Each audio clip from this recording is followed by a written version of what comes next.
I told you I'd be back. So now, after we ate good food, we got the acquainted to know each other three, and think and grow rich. The series, the title of chapter three is faith, visualizing and believing in the attainment of desire. The second step to riches. Faith is the head chemist of the mind. When faith is blended with the vibration of thought, the subconscious mind instantly pick up the vibration, translate it into spiritual equivalent, and transmit into infinite intelligence.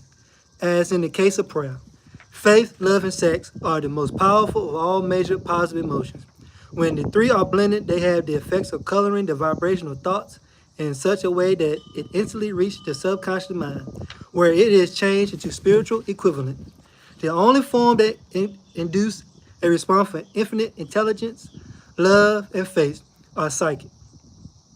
Related to our spiritual side, sex is pure biology and related only to the physical. The mixing or blending of these three emotions has the effects of opening a direct line of communication between an infinite thinking mind and infinite intelligence. Faith is a state of mind that may be induced or created by affirmation or repeated instruction to the subconscious mind. Through the principle of auto-suggestion as an illustration, consider the purpose for which you are presumably reading this book. The object, the objective is naturally to acquire the ability to transmute the intangible thought, impulse of desire into physical counterpart, money. By following the instruction laid down in chapter 3, auto-suggestion, and chapter 11 on the subconscious mind, you may convince the subconscious mind that you believe you will receive what you ask for. It will act upon the belief, passing back to you in the form of faith, followed by definitive plans for procuring your goal.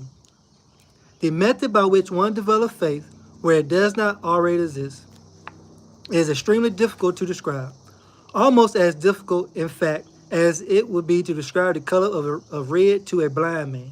Faith is a state of mind that you may develop at will, but after you have mastered the 13 steps to riches in this book, making repeated affirmation to your subconscious mind is the only known method of developing the emotion of faith voluntarily. Perhaps the meaning may be made clearer through the following explanation as to the way people sometimes become criminals. Stated in the words of famous criminologists, when people first come into contact with crime, they are bar, excuse my spelling this, I guess a bar, if they remain in contact with crime for a time, they become accustomed to it and endure it. If they remain in contact with it long enough, they finally embrace it and become influenced by it.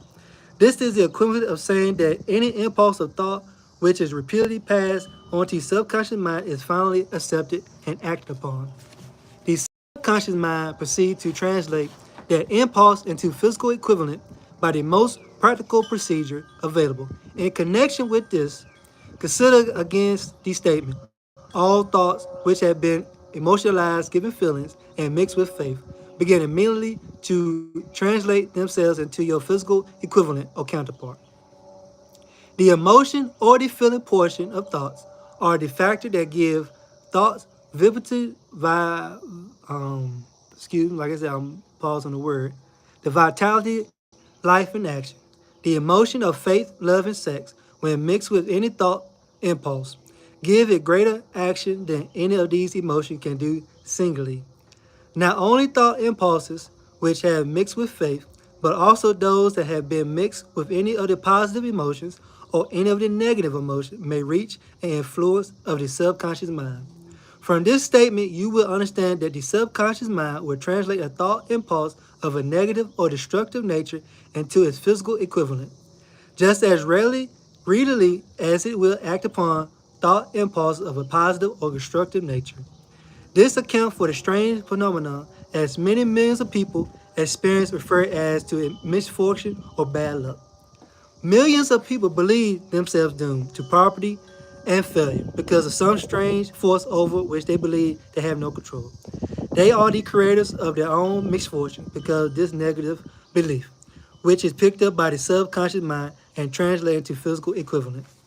This is an appropriate place I wish to suggest again that you may benefit by passing on to your subconscious mind any desire that you wish translated into physical or monetary equivalent, and state of efficacy or beliefs that the transmuted will actually takes place.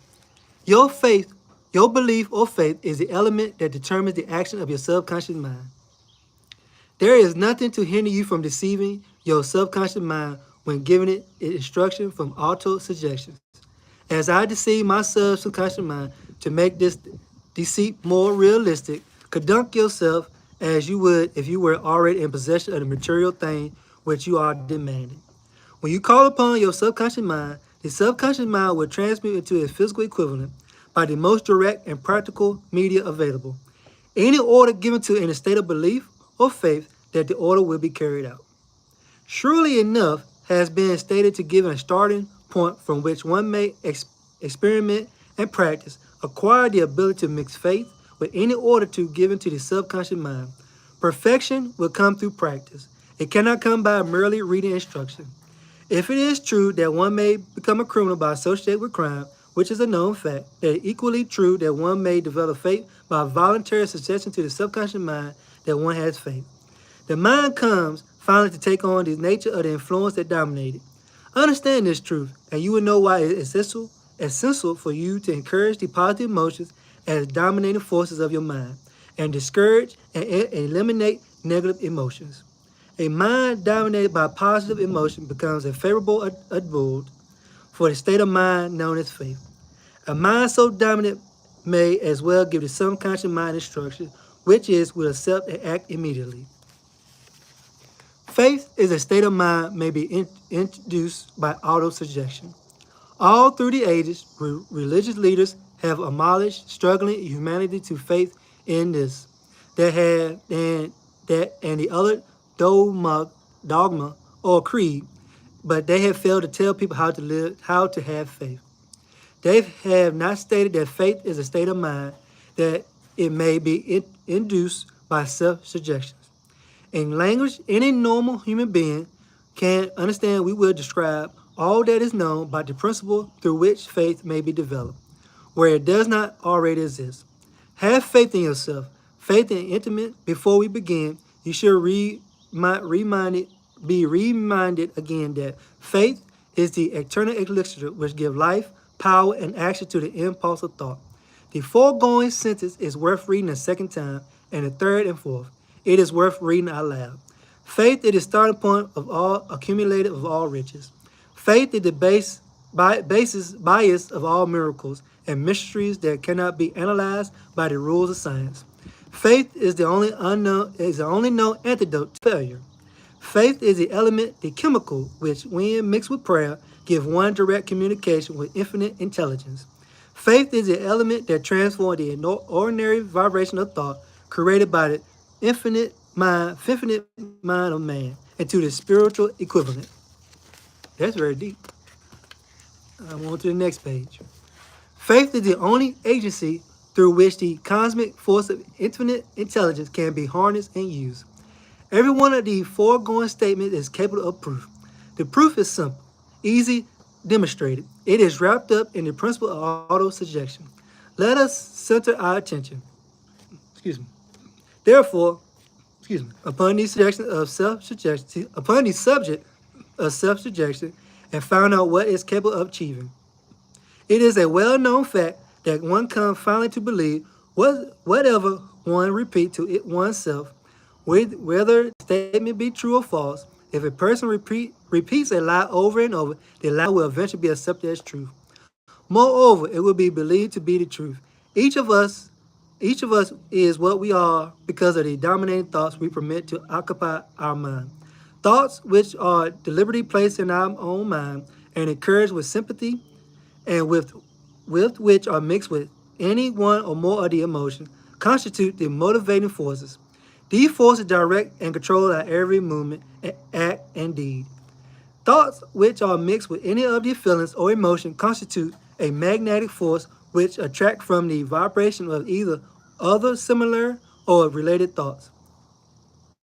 A thought thus magnetized with emotion may be compared to a seed that, when planted in fertile soil, germinate, grows, and multiply itself over and over again, until that one small seed becomes countless millions of seeds of the same brand. Either the ether is a great common mass of eternal forces of vibration. It is made of both destructive vibration and constructive vibration. It carries at all times vibration of fear, poverty, disease, failure, misery, and vibration of prosperity, wealth, success, and happiness. It does this just as surely as it carries the sounds of hundreds of orchestrated of music and hundreds of human voices, all of which maintain the individuality and means of identification through the medium of radio. From the great storehouse of the ether, the human mind is constantly attracting vibration that harmonize with that which dominate the mind. Any thought, idea, plan, or purpose which one holds in one's mind attracts from vibration of the ether a host of its relatives. Add the relatives to its own force and grow until it becomes the dominating, motivating master of the individual in whose mind it has been housed. That is deep right there. That's my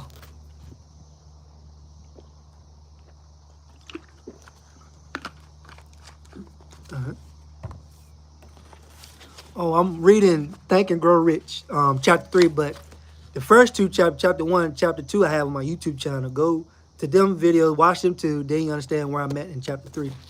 But I'm reading chapter 3, Think and Grow Rich. All right. Now let us go back to the starting point and find out how the original seed of an idea, plan, or purpose may be planted in the mind. The information is easily conveyed. Any idea, plan, or purpose may be placed in the mind through repetition of thoughts. That is why you are asked to write out a statement of your major purpose or define chief aim. Commit it to memory and repeat it in audible words day after day until the vibration of sound has reached your subconscious mind. We are what we become of the vibration of thoughts that we pick up registered through the simultaneity of our daily environment. Resolve to throw off the influence of any unfortunate environment and to build your own life to order, taking an inventory of mental assets and liabilities. You will discover that your greatest weakness is lack of self-confidence. This handicap be surmounted and timidly translated into courage through the aids of the principle of auto-suggestion. The application of this principle may be made through a simple arrangement of positive thoughts, impulse, stating, and writing. Memorize and repeat it until they become a part of the working equipment of the subconscious faculty of your mind. Self-conscious formula. Step 1. I know that I have the ability to achieve the object of my definite purpose in life. Therefore, I demand of myself persistent, continuous work, action towards its attainment, and here I now promise to take such action. Step 2. I realize the dominating thoughts of my mind will eventually reproduce themselves in outward physical action and gradually transform themselves into physical reality. Therefore, I will concentrate my thoughts for 30 minutes daily upon the task of thinking of the person I tend to become. Therefore, by creating in my mind a clear mental picture of that person. Step 3. I know through the principle of auto-suggestion that any desire I persistently hold in my mind will eventually seek expression through some practical means of attaining the object. Therefore, I will devote 10 minutes daily demanding myself the development of self-confidence. Step 4. I clearly written down a description of my definite chief aim in life. I will never stop trying until I have developed significant self-confidence for its attainment. I fully realize that no wealth or position can long endure unless built up upon truth and justice. Therefore, I will encourage in no transaction that does not benefit all whom it affects. I will see by attracting to myself the forces I wish to, and the cooperation of other people, I will induce others to serve me because of my willingness to serve others. I will eliminate hatred, envy, jealousy, selfishness, and cynical, synonyms. My developing love for all humanity because I know that a negative attitude towards others can never bring me success. I will cause others to believe in me because I believe in them and in myself. I will sign my name to this formula, commit it to memory, and repeat it out loud once a day with full faith that it will gradually influence my thoughts and actions so I will become a self-reliant and successful person. Wow. Underpinning this formula is a law of nature that no one has yet been able to explain. It has baffled the scientists of all ages. Psychologists have named this law autosuggestion and let it go at that. The name by which one called this law is little importance. The important fact about it, it works for the glory and success of humankind if it's used constructively. If used destructively, on the other hand, it will destroy just as readily. And this statement may be found as significant truth. Those who go down in defeat and end their lives in poverty, misery, and distress do so because of negative application of the principle of autosuggestion. This cause may be have in the fact that all impulsive thoughts have a tendency to clothe themselves in their physical equivalent. The subconscious mind, the chemical laboratory in which all thoughts, impulses are combined and made ready for translation into physical reality. Make no distinction between constructive and destructive thoughts impulse. It works with the material we feed it through our thought impulses. The subconscious mind will translate into reality a thought driven by fear just as readily as it translates into reality thoughts driven by faith or courage. The page of medical history are rich with illustration of cases of suggested suicide. A person may commit suicide through negligent suggestion as efficiently as many other means. In a Midwestern city, a bank official named Joseph Grant borrowed a long sum of bank money without the consent of the directors. He lost the money through gambling. One afternoon, the bank examiner came and began to check the accounts. Grant left the bank and took a room in a local hotel, where they found him 3 days later. Later, he was lying in bed, wailing and moaning, repeating over and over, "My God, this will kill me. I cannot stand the disgrace." In a short time, he was dead. The doctor pronounced the case one of the medical suicide. Just as electricity would turn the wheels of industry and provide useful service if used constructively, or snuff out life if wrongly used, so would the law of autosuggestion lead to the peace and prosperity or down the valley of misery, failure, and death. It all depends on your degree of understanding and application of it. If you fill your mind with fear, doubt, and disbelief in your ability to connect with or use the forces of infinite intelligence, the law of autosuggestion will take this spirit of unbelief and use it as a pattern which your subconscious mind will translate into physical equivalent. This statement is as true as the statement that 2 and 2 are 4. Like the wind that carried one ship east and another west, the law of autosuggestion will lift you up or pull you down, according to the way you set your cell of thought. That is very deep. The law of autosuggestion, through which any person may rise to altitude of achievement that stagger the imagination, is well described in the following verse. If you think you are beaten, you are. If you think you dare not, you don't. If you like to win but you think you can't, it is almost certain you won't. If you think you'll lose, you're lost. If you found out the world we find, success begin with the person will. It's all in a state of mind. If you think you are outclassed, you are. If you think you're too high to rise, you've got to think high to rise. You got to be sure of yourself before you can ever win a prize. Life battles don't always go to the strongest or faster man, but soon or late, the person who wins is the one who thinks he can. Observe the words which have improvised, and you will catch the deep meaning the poet had in mind. You'll make up, perhaps in yourselves, your brains, by sleeping the seed of achievement. If aroused and put into action, this will carry you to heights as you may never hope to attain. Just as a master musician may cause the most beautiful strains of music to pour forth from the string of a violin, so may you arouse the genius which lies asleep in your brain and cause it to drive you upwards to achieve goals you may wish to achieve. Abraham Lincoln was a failure at everything. He tried until he was, well, past the age of 40. He was a Mr. Nobody from nowhere, with a great experience coming to his life. Arouse the sleeping genius with his heart and brain, and gave the world one of his really great men. That experience was mixed with the emotion of sorrow and love. It came to him through Annie Rutledge, the only woman he ever truly loved. It is a known fact the emotion of love is closely akin to the state of mind known as faith. Love comes very near to translating one's thoughts, impulses into their spiritual equivalent. During his research, the author discovered from the analysis of work and achievements of hundreds of men of outstanding achievements that there was an influence of a woman love behind every one of them. The emotion of love in the human heart and brain creates a favorable field of magnetic attraction. This causes an inflection of the higher and finer vibrations that are afloat in the ether. Let us consider the power of faith that is discriminated by man well known of all civilization. Mahatma Gandhi of India, if I said that right. You just correct me if I said it wrong. And in this man, the world experienced one of the most astounding examples of the possible of faith. Gandhi wielded most powerful potential power than any man living in his time. Excuse me.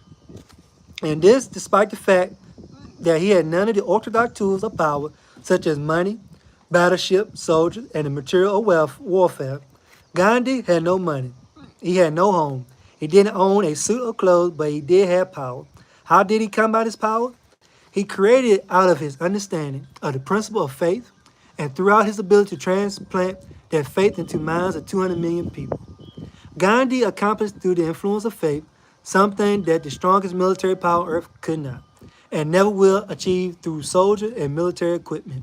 He accomplished the astounding feat of influence 200 million minds to constantly and move in unison as a single mind. What other forces on earth except faith could do that? In the mid-20s, Martin Luther King thought his deep faith and belief in human rights and dignity for all people led men and women of all ages, of all races, religion, and belief to join in his struggle for civil rights.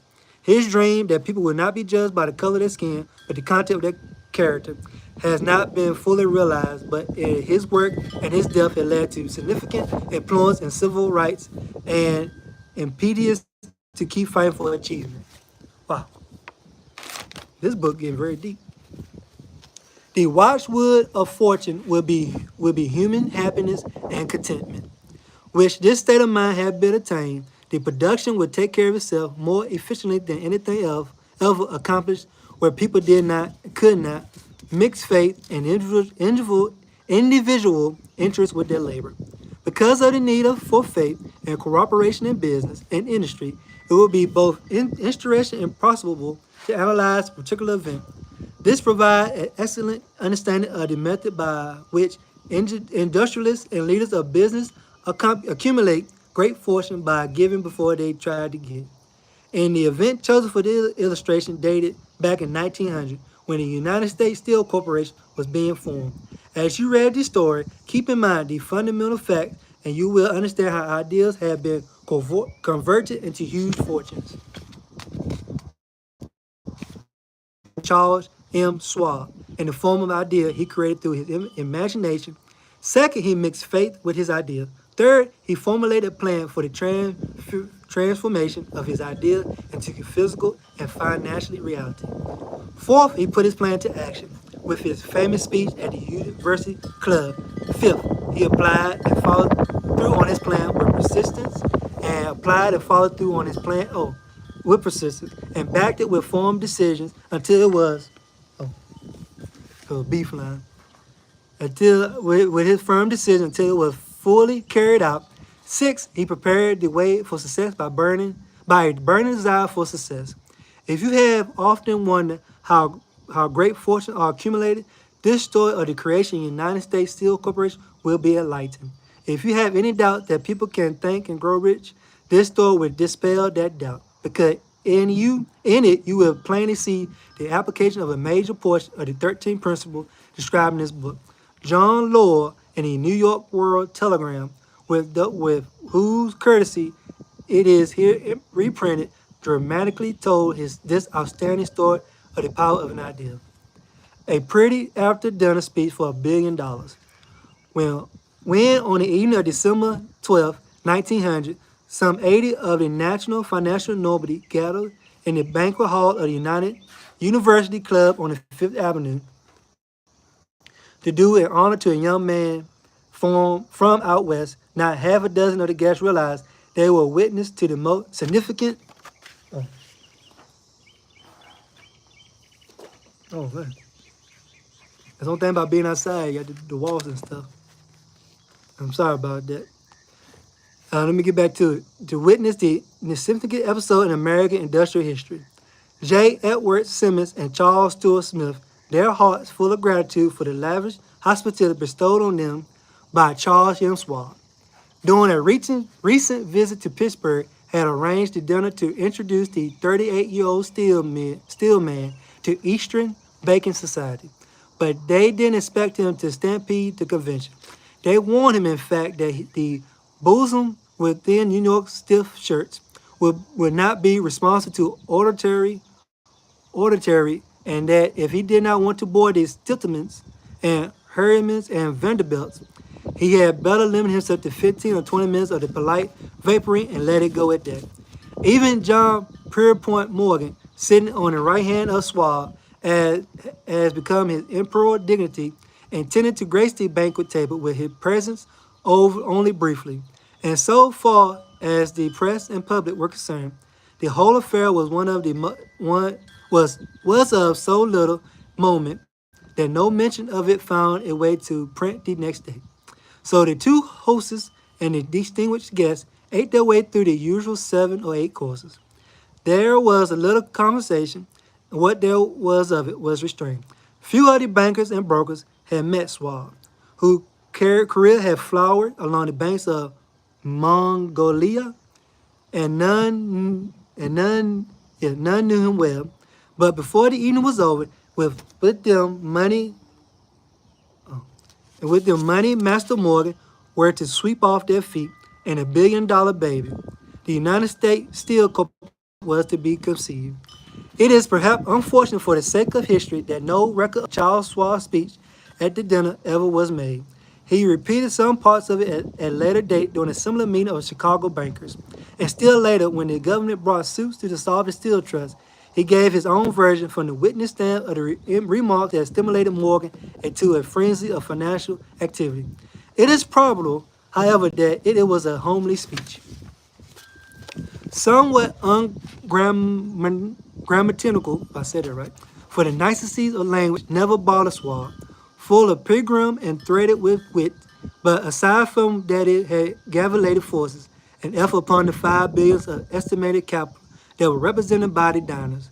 After it was over and the gathering was still under its spell, although Schwab had talked for 90 minutes, Morgan left the overture to recessed windows where, dangling their legs from the high, uncomfortable seat, they talked for an hour more. The magic of the Schwab personality had been turned on full force, but what was more important and lasting was the full-fledged, clear-cut program he laid down for the aggrandizement, if I said it right, of steel. Many other men had tried to interest Morgan in slapping together a steel trust after the pattern of the biscuit, wire and hoop, sugar, rubber, whiskey, oil, or chewing gum combination. John W. Gates, the gambler, had urged it, but Morgan distrusted him. Excuse me, yeah, you got the beef flying around here. All right, we'll get back to it. The Moore boys, Bill and Jim, Chicago stock jobbers, who had glued together a mass trust and a cracker corporation, had urged it and failed. Albert H. Gary, the sanctimonious county lawyer, wanted to foster it, but he wasn't big enough to be impressive. Until Schwab equally took J.P. Morgan to the heights from which he could visualize the solid results of the most daring financial undertaking ever conceived. The project was regarded as a delirious dream of easy money crockpot. The financial magnetism that began a generation ago to attract thousands of small and sometimes fiscally magic companies to a large competition crushing combination had become operative in the steel world through the devices of the jovial business pirate John W. Gates.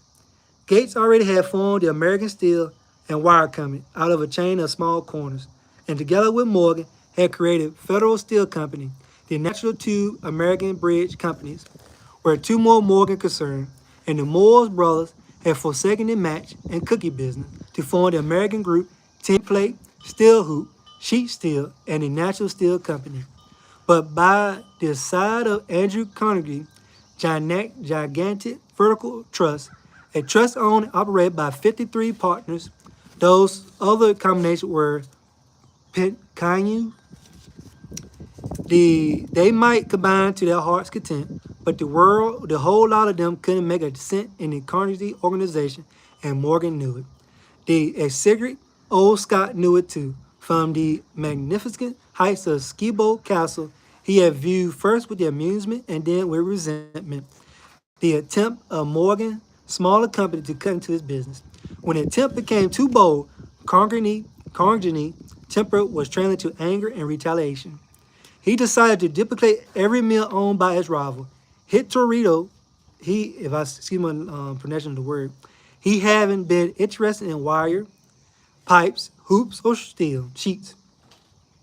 Instead, he was content to sell such companies the raw steel and let them work into whatever shape they wanted.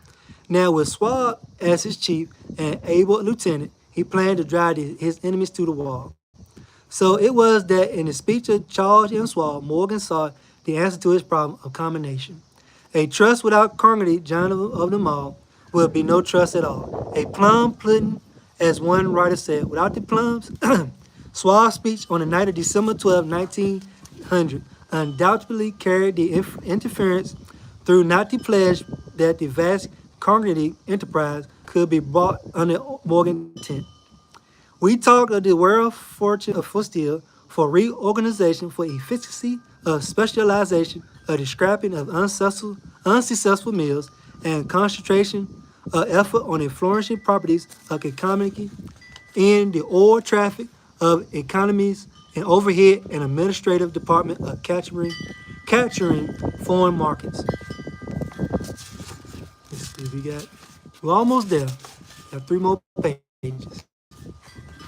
More than that, he told the Bacunian Buccaneers, among them whoever laid the error of their customary piracy, their purpose, we interfered, had been created to monopolize, raise prices, and pay themselves fat dividends out of privilege.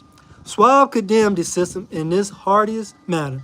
The short-sightedness of such a policy, he told his hearers, lay in the fact that it restricted the market in its era, which everyone cried for expansion, by cheapening the cost of steel. He argued an ever-expanding market would be created. More uses for steel would be devised, and a goodly portion of the world trade would be captured. Actually, though he did not know it, Swall was an apostle of modern mass production. So the dinner at the University Club came to an end. Morgan went home to think about Swall's rosy predictions. Swall went back to Pittsburgh to run the steel business for Andrew Carnegie, while Gary and the rest went back to their stock tickers to fiddle around in the anticipation of the next move. It was not long coming. It took Morgan about 1 week to digest the feast of reason Swall had placed before him. When he assumed himself to financial indigestion was the result. He sent for Swall and found that young man rather coy. Mr. Carnegie, Swall indicated, might not like it if he found his trusted company president had been flirting with the Emperor of Wall Street. The street upon which Carnegie was resolved never trimmed.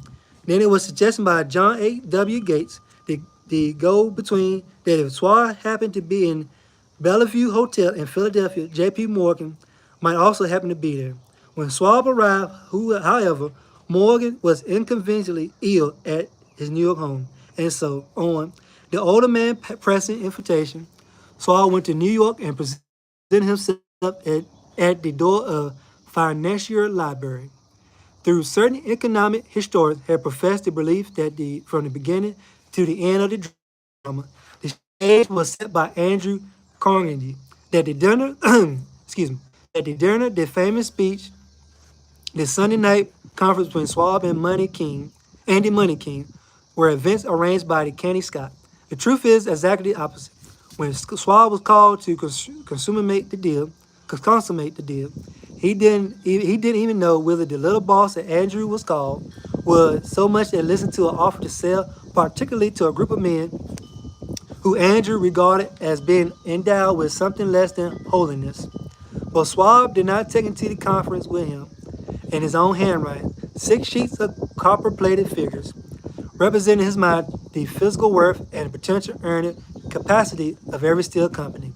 He regarded as an essential start in a new mental fermentation. 4 men pondered over these figures all night. The chief, of course, was Morgan. Excuse me. Steadfast in his belief in the divine right of money, with him as his axiomatic partner, Robert Bacon, a scholar and a gentleman. The third was John W. Gates, who Morgan scorned as a gambler and used as a tool. The fourth was Schwab, who knew more about the process of making and selling steel than any whole group of men then living. Throughout that conference, the Pittsburgh figures were never questioned. If he said a company was worth so much, then it was worth that much and no more. He was insistent, too, upon including the combination only those concerned he had nominated. He had convinced a corporation in which there would be no duplication, not even to satisfy the greeds of friends who wanted to unload their company upon the broad Morgan shoulder. Thus, he left out by design a number of the largest concern upon which the walruses and carpenters of Wall Street had cast hungry eyes. When dawn, when dawn came, Morgan rose and straightened his back. Only one question remained. Do you think you can persuade Andrew Carnegie to sell? He asked. I can try, said Swab. If you can get him to sell, I will undertake the matter, said Morgan. So far, so good.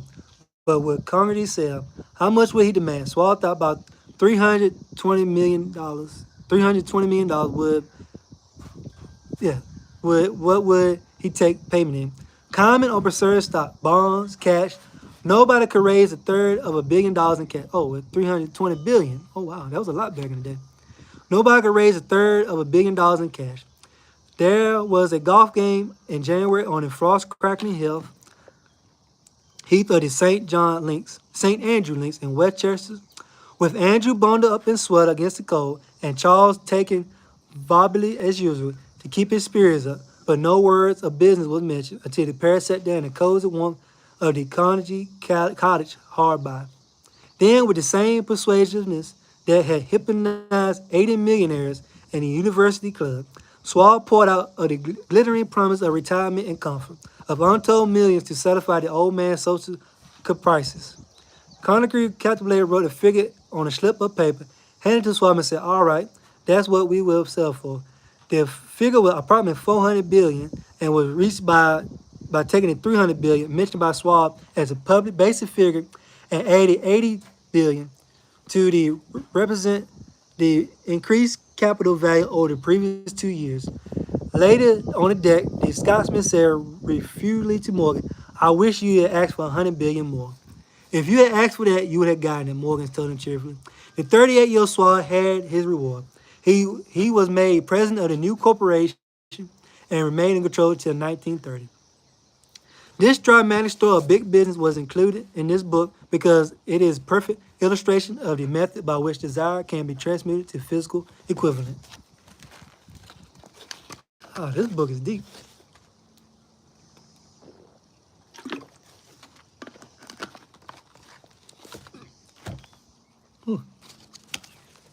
I imagine some readers will question the statement that mere intangible desires can be converted into physical equivalent.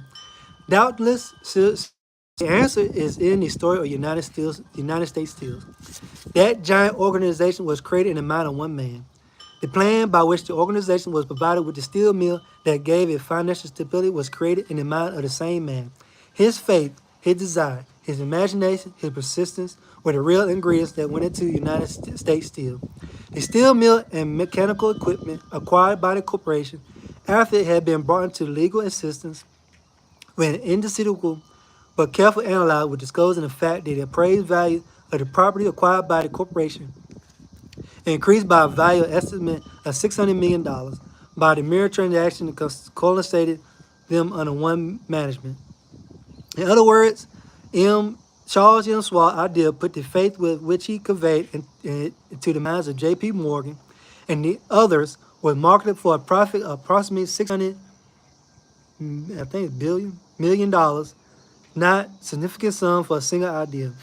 What happened to some of the people took their share of the $1 million of profit made by this transaction is a matter with which we are not concerned. We are not now concerned. The importance feature of the astounding achievements is that it served as unquestionable evidence of the sound of the psychology described in this book. Moreover, the particularly of the philosophy had been established by the fact the United States Steel Corporation prospered. It become one of the richest and most powerful corporations in America, employing thousands of people, it developed new uses for steel, opening new markets, thus providing the $600 million in profit, which the Schwab idea produced as was earned. Riches begin in the form of thought. The amount is limited only by the person in whose mind the thought is put into motion. Faith removes limitations. Remember this when you are ready to bargain with life for whatever it is that you ask for your price for having passed this way. Remember that the man who created the United States Steel Company, practically unknown at the time, he was merely Andrew Carnegie Man Friday until he gave birth to his famous idea. After that, he quickly rose to a position of power, fame, and riches. Now, for another example of faith is an idea made millions for one man, and thought it helped countless others increase their wealth. Sir John Templeton is a man of great faith, and his talent to make sounds and profitable investments. Templeton was better than most people investing money because people often made investment based on emotion and ignorance and not common sense. He felt that by using his skills in investing, he could not only provide needed service to the small investors, but make a good deal of money for himself as well. To accomplish this, he started a group of mutual funds to manage other people's money. This was pioneer project at mutual fund, where a relatively new concept at the time. Templeton honed that concept into what it is today. He reminisced that at the Templeton Growth Fund first annual meeting, the participant consists of John Templeton, one part employee and one shareholder.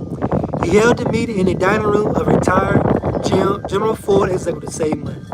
The Templeton Fund now had more than 6,000 employees worldwide and $36 billion in assets. Driving that growth is the Templeton Group's well-earned reputation as the premier fund group for investing. A 10,000 investment into the Templeton Growth Fund 40 years ago is worth $3 million a day. By the time he retired, he sold his Templeton Group Fund interest in 1992, estimated at $400 million. John Templeton estimated that he helped 1 million people make money in addition to his own success. Remember this, there's no limitation to the mind except those we acknowledge. Both poverty and riches are the offsprings of thought. And that's, ladies and gentlemen, is the end of chapter 3.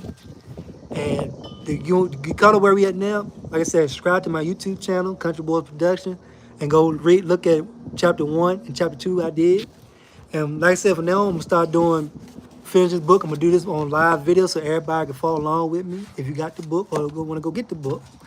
But the chapter 3 was very powerful. Teach you about the mind, that you are what you think. And a lot of times what we go through because what we think about. If you won't change, you got to think and change. That's why it's very positive and very important who you build around, what you watch, and what you do. That really do, because subconsciously it's getting in your mind. We don't realize it. And it's very important, like you said, the love of a woman. Abraham Lincoln, all of them had women that encouraged them and helped them get riches and was there with them, support them mentally and physically. You know, hey, encourage them, hey, keep going. Excuse me. That's why it's very important what kind of woman you be with, who you marry, and who you hang with, what kind of people you hang with, what you watch on TV. But like I said, this book was very deep. So like I said, y'all stay positive, read more, enjoy life. We all what we think. You want things to change, you got to change what you do every day. And I'm learning now, like everybody tell me, you got to write it down. That's what he said important. Write down your vision, write down your goals, and go do it. And y'all, like I said, y'all be ready to Tomorrow I'm going to do chapter 4 tomorrow, around the same time, about 4 or 5 o'clock tomorrow. And now I'm glad I got to do the live videos. Now I know how to do them. I'm going to start doing more live videos. But if you like this, comment below, subscribe to my YouTube channel. I'm about to make Country Boys take it to the top. But like I say, y'all have a great day, be blessed, and I'm out.